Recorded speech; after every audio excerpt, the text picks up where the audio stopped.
The internet once held immense promise, a vast, borderless frontier for communication, a marketplace of ideas where information flowed freely. It offered a platform for dissent, for challenging power, for giving voice to the voiceless. For decades, this potential was realized. Activists organized, citizens spoke truth to power, and marginalized communities found a voice on a global stage.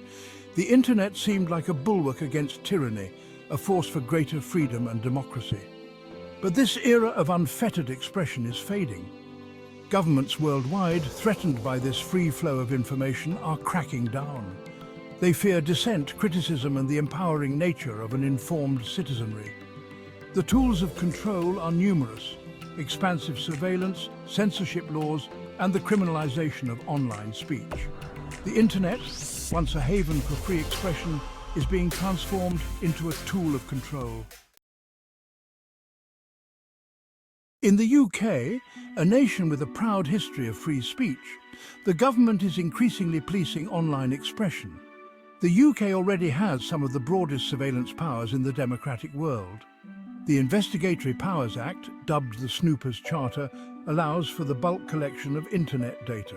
This includes browsing histories, messages, and social media activity. The chilling effect is palpable. Citizens are increasingly self-censoring, afraid to express dissenting views or engage in open debate. Statistics paint a stark picture. Arrests for online speech have skyrocketed in recent years. In 2022 alone, over 3,000 people were arrested under the Malicious Communications Act for online posts deemed offensive or menacing. This law, critics argue, is overly broad and open to abuse. It is used to silence dissent, target minorities, and stifle legitimate political expression. Germany, haunted by its past, has been at the forefront of online censorship. The country has implemented strict laws aimed at combating hate speech and online extremism. While the intention may be noble, the implementation has been heavy-handed. The NetzDG law, passed in 2017, requires social media companies to remove illegal content within 24 hours or face hefty fines. This law has had a chilling effect on free speech. Social media companies, afraid of being penalized, err on the side of censorship. The result is the removal of vast amounts of content, much of it perfectly legal speech. Critics argue that this law is being used to stifle dissent and limit political expression. The German government, they warn, is setting a dangerous precedent for other countries to follow. Canada, often seen as a bastion of liberalism, is also moving towards greater online censorship. The government has proposed legislation that would create a new regulator with broad powers to police online content. This regulator would have the authority to order the removal of content deemed harmful or misleading. These proposals have raised serious concerns about free speech in Canada. Critics argue that the definition of harmful is dangerously vague and open to political manipulation. They fear that the government will use these new powers to silence dissent and control the narrative.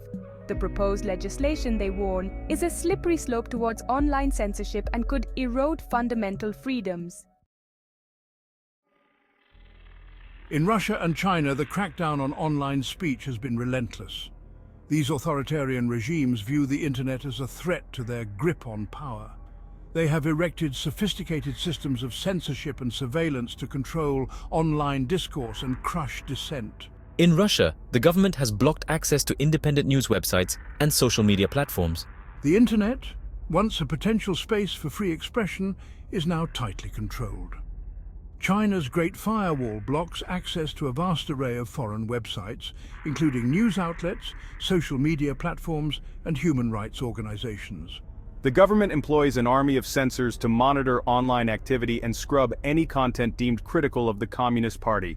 Russia has its sovereign internet law, which allows the government to cut off the country from the global internet. This law also requires internet service providers to install government equipment that enables deep packet inspection and content filtering. Both countries have criminalized online dissent. Individuals have been arrested and imprisoned for social media posts online comments, and even private messages deemed critical of the government. The message is clear: toe the line or face the consequences.